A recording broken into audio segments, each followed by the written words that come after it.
maravillosa obra, la novela que nos trae, que en este año fue publicada por Mondadori y escrita por mi amigo y colega Guido Tamayo. Pero antes quisiera hacer una serie de reflexiones sobre el exilio, ¿ya? Yo pienso que pues el exilio ha sido un tema que viene desde la literatura antigua. El primer exiliado en la literatura fue Eneas, en la obra de Virgilio, en la Eneida, que después de haber salido derrotado de la guerra entre griegos y troyanos, como hemos salido derrotados los colombianos en esta guerra sin fin que se prolonga hasta el siglo XXI, decide exiliarse en el infierno, y allí Eneas encuentra a su padre Anquises, ¿ya?, que le recomienda, ¿no?, que se sane de las heridas de la guerra, vuelva al continente, vuelva a la tierra y funde el país de los latinos.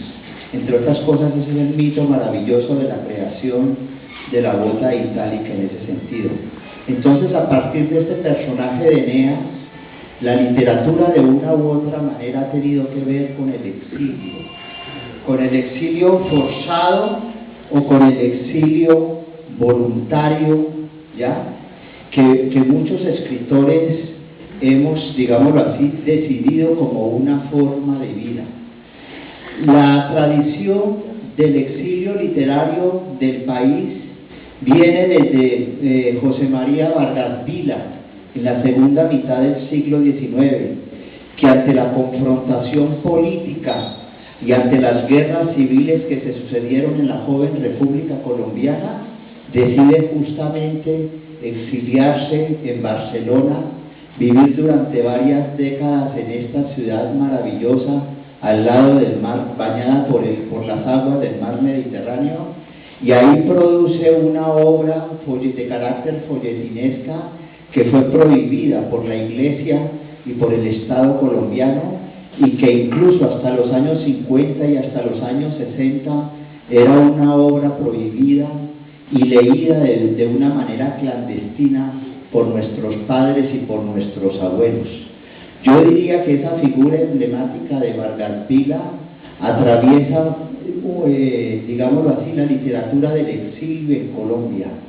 Nos desarraigamos del país, nos convertimos en nómadas del mundo justamente porque siempre hemos vivido en un paraíso, ¿no?, en un paraíso, digámoslo así, que se mueve en la frontera con el limbo, aunque la Iglesia Católica dice que el limbo ya no existe y que se parece cada vez más al infierno en ese sentido.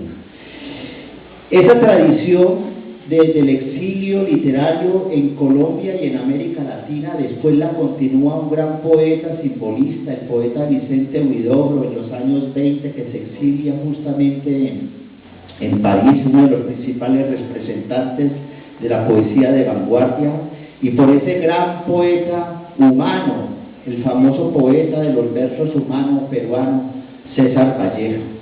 Luego, en los años 60, tenemos la diáspora literaria latinoamericana, que a nivel de, pues digámoslo así, comercial, se denominó el boom literario latinoamericano, ¿no?, que se concentra fundamentalmente en las ciudades de París y Barcelona, y que estuvo representada por escritores que en esa época eran ilustres desconocidos, como Gabriel García Márquez y como Vargas Llosa.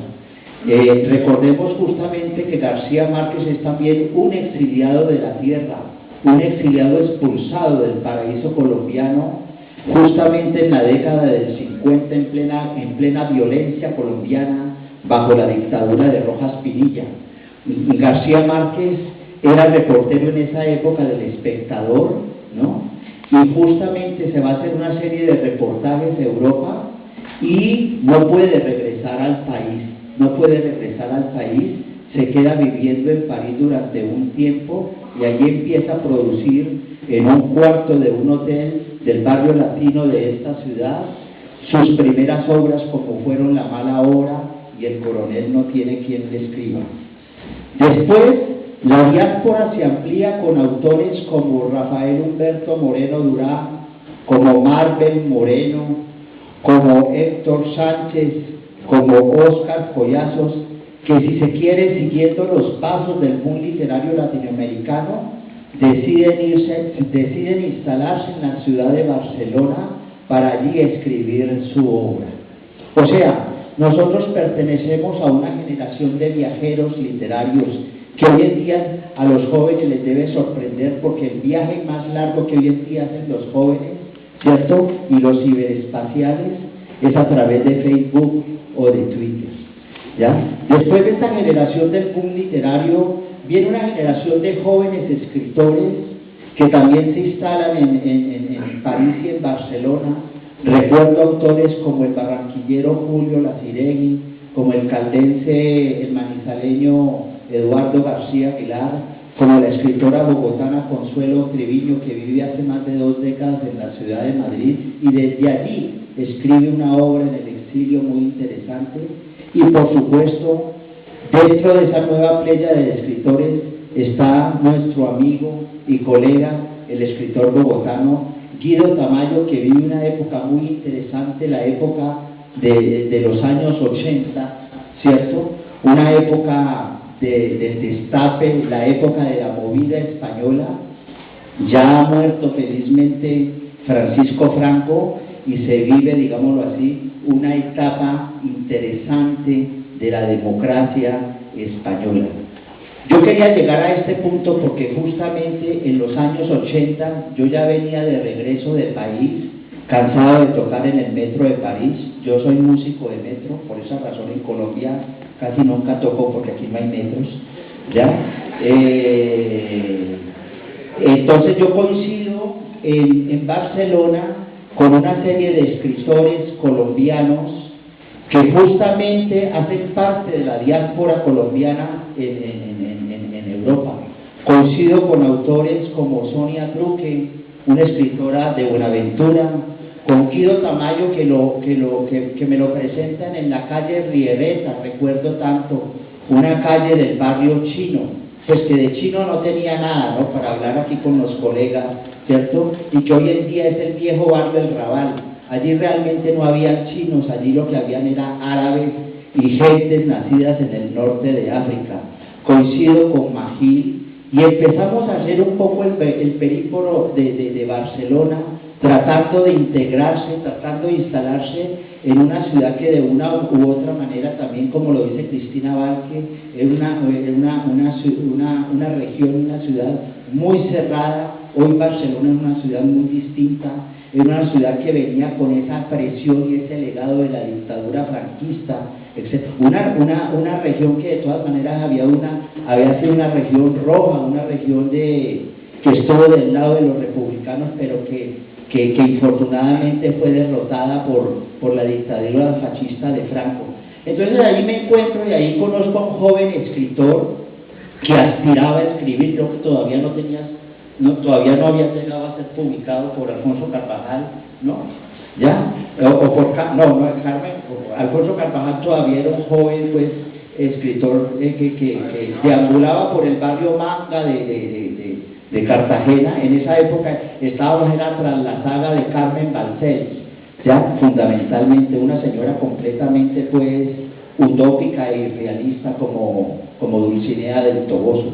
Allí me encuentro con él y empezamos a frecuentar el restaurante La Fragua, que para mí ha sido el restaurante más económico del mundo. Era un restaurante muy maravilloso donde íbamos todos los escritores y artistas latinoamericanos. Allí conocí a Miguel de Francisco, justamente, el alter ego de la novela El Inquilino de Guido Tamayo. Digo que es el restaurante más económico del mundo porque a la entrada habían 2 grandes canastas de pan francés cortados, ¿no?, en pedazos. Y en la época de invierno nosotros acostumbramos a llevar nuestros abrigos y nos metíamos en los bolsillos todos los pedazos de pan que podían caber en los bolsillos para poder desayunar al día siguiente. Y era un restaurante muy curioso porque yo creo que Guido está recordando esos tiempos, porque el mesero o el camarero en cada mesa le ponía a uno una botella de vino, ¿cierto? Y uno empezaba a consumir el vino con la comida y al final cuando llegaba la cuenta, cuando llegaba la adición, ¿cierto? El camarero, que parecía salido de una novela de Quevedo, ¿cierto? De una novela picaresca que tenía una uña así larguísima, ¿cierto? Miraba y decía, usted, tío, vosotros os habéis tomado más de 3/4 de la mitad de la botella de vino, son 5 penas. O sea, uno le cobraba de acuerdo a lo que iba a tomar.